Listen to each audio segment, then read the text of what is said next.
I think we're living in very anxious times where everyone is worried about the issue of what kind of job is going to be available to me, to my kids, to my friends.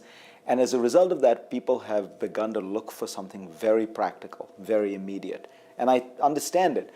The problem is, it's not really the right way to think about education because, these precious years, 18 to 22, you are investing in yourself for a lifetime of work and for a lifetime of life. At that point, you don't know what kind of work you're going to be doing 15, 20 years out. What you need are strong basic skills, the kind of general education, the liberal education that North America is famous for. And that will then allow you to work in various kinds of fields, change fields, relearn things. But people were losing faith and losing confidence in that idea. Republican governors are now talking about cutting out entirely departments of humanities. Rick Scott, the governor of Florida, said, we don't need more anthropologists in Florida. Struck me as odd. I think you need a lot of anthropologists to explain Florida Yes. to the rest of the world. But even President Obama was talking about how art history is not a kind of major you should take. And I think that it really misconstrues what it means to have this broad general education, because you're learning to think, you're learning to read, you're learning to write, you're learning how to analyze, how to work with people in teams. These are all very strong basic skills. Much better to do art history, frankly, than to major in business studies or entrepreneurship studies. Those are not real subjects. What you can do is acquire real knowledge and then go work in business. We measure ourselves inside the country, but also globally, and we wring our hands when we don't measure well. Are those scores important? Should we be looking at where our kids are doing in math or science and worry that we're not keeping up with other countries? If you look at these tests, you're absolutely right. The United States is basically middle of the pack in these tests that are there. They're called the PISA tests, and Canada is in the same range. So if you go back 10 years and ask yourself, how did America do 10 years ago? It's about middle of the pack. If you go back 20 years, middle of the pack. 1964 is the first time there were international education tests of this kind. Where was the United States? Middle of the pack. But of course, for those 45 years or so, the United States has dominated the world of science, innovation, research, entrepreneurship. The fields of the industries of the future are all created by these laggards, these people who haven't done quadratic equations well when they were 15 years old. Why? So in order to try to understand it, I looked at other countries that are regarded as highly innovative. And probably the two by common consent are Sweden and Israel. Sweden gets more venture capital funding than Germany or Britain, even though it's a much smaller economy. And Israel famously has this incredible startup culture. They do worse than the United States in these tests. What I think it tells you is that, all things being equal, obviously it'd be better to have kids doing well on these tests. But that's not a perfect predictor of economic innovation. Economic innovation depends on having a dynamic, flexible economy, an open society, open to people and ideas from the rest of the world, a non-hierarchical work culture in which anyone can challenge the authority of their seniors, whether in academia or in business.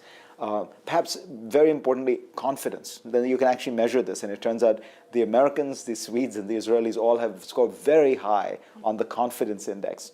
Why is that important? Well, entrepreneurs have to believe in themselves. They're the kind of people who are always being told, this idea is not a good idea. It's been done. Somebody else has done it. It won't work. And they have to believe in themselves. Is there a way to do both? Can you have that kind of skill set? For instance, coding. I think my child will learn coding the way I learned Latin, as well as this how to think, the kind of liberal education style of thinking that you're talking about. Absolutely. Look, if you go to a first-rate university, if you go to the UT or something like that, even if you're an engineering major, you're going to end up taking a lot of non-engineering courses. And that's the idea. The idea is that you should have a breadth of an education. It should involve many subjects. You should learn different modes of reasoning. That there is, particular, it's not just scientific, but there's observational science, there's experimental science, there's, pure science, think about pure physics. These are all very different. But then there's also the ability to understand human beings through psychology, sociology, even through great literature, the ability to write, which is often an underrated talent because it really is a code for knowing how to think. I mean, I find that I often think I have an argument some issue, and I think it's very clear, and then I try and write it down, for a column or an article, and I discover there are lots of gaping holes. There's lots of evidence I actually don't have. There's a lot of impulses masquerading as arguments, and that skill is an incredibly crucial one. We worry about where the jobs will be and what kind of skills we need to develop to match to those jobs. There's this great kind of skills shortage concern, and we're pushing people into the skilled trades. Are we, in the face of sort of this jobless recovery, robotics, increased mechanization, what will the jobs be? And will there be two tiers? Will there be the thinkers and then the people that really do need to continue to learn those trades?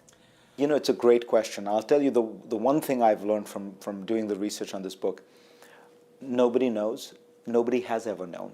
The idea that we sitting here, or the government, or all these experts could figure out what the jobs of the next 25 years are going to be in the industries. I mean, if we were so smart, we would all be multi-billionaires. The truth is, think about 30 years ago. Who would have predicted that creating apps for an iPhone is going to be one of these huge multi-billion-dollar industries? And it's those kind of spaces. But I know it sounds very general, but the reality is we don't have a very good, at least historically, we haven't had a very good handle on what specifically the next wave of jobs is going to be. One of the great strengths of a liberal education, of the North American system, has been that it allows you to not have to make that choice when you're 15 years old. It, in a sense, delays that choice at a point at which you're more mature, you have acquired more skills, you have more options available, you've had time to figure out what your passion is. And I think that the world we live in is changing even more rapidly, so that's actually an even greater advantage at this point. I want to ask you about the field that you now occupy, and that is kind of media information being disrupted at a pace that people really didn't anticipate, I think. And it's hard to know just how fast that will, what exponential way it'll continue. What's your thought on how it's going to change, and whether the gathering will still go on the same way? In other words, whether the trusted source will still be as important? Because we've seen a kind of a degradation in the last few years of the quality of information that we're getting. Honestly, I don't know. And this is actually a good example of why it's dangerous to confidently predict the future in these very fast-changing economies at moments of technological revolution or inflection points. Look, it seems clear to me that you've had this explosion of sources, of opportunities available to readers, to viewers, and that has produced some extraordinary opportunities, that's produced some extraordinary stuff, but it has also produced a lot of garbage. And, can people tell, can they sift between the high-quality stuff and low-quality stuff? Do they want to sift? Is there a business model that can rely purely on the high-quality stuff? The old business model was essentially a cartel. The consumer was in effect forced to eat his spinach along with his with the junk food. If you separate them out, will there still be the same interest? Honestly, the way I've tried to look at it for myself is this: I know what I can do very well. And I can try, if I do it well, I work hard, I can try to provide very high quality analysis about what's going on in the world, politically and economically. I try to stay as focused as I can on doing that job as well as I can. I try to get it out in a kind of multi-platform way, but I don't do that distribution at the cost of the production. In other words, if I spent my entire life on all these various social media platforms and do the things that all the people I've ever talked about this advise me to do, I wouldn't have time to read books, to talk to people, interview experts, understand what is actually going on in the Middle East. How do I understand what is going on in China? So I see that part, the content analysis, creation, production, as my primary focus. And I try to put it out, because I think at the end of the day, if I have something that's very good, that I think is very good, it will find an audience. But I do that in part because that's what I know how to do, that's what I like to do. But I can't confidently tell you that I know that this is, commercially the best idea. We talk and hear a lot about how frivolous content on television has become and elsewhere in media, how the public has no appetite for the serious. Do you ever find yourself surprised to be in this position, covering the things you cover to a very wide audience? I'm stunned. I mean, I'm so lucky. I pinch myself. I really can't believe that I have this opportunity, and it's an enormous opportunity, because I really have tried to not dumb things down. I mean, I think when people say that they like my work, it's because I make it very simple for them. It's not actually true. I think that what I can do, I have been able to provide some clarity, and I can get rid of some of the clutter. But I try to provide analysis at a very high level, I think. But it is very clear, and I think that it's, to me, the most enjoyable part of this is that it fulfills one of journalism's core missions, which is really public education. In a democracy, people are smarter than they think they are. They can understand all this stuff. It's just you have to present it correctly, and you have to get their attention. And that's one of the things I've realized is you have windows. You have moments when they're thinking about the Middle East. You have moments when they're thinking about China. You have moments when they're thinking about the economy. And at that moment, you can't write about something else. You have to take that opportunity. But if you talk up to people, I think they can, first of all, they get it, and you also elevate them in their sense of themselves, and they feel smarter and better about it. So yeah, but I feel enormously privileged to be able to do what I do.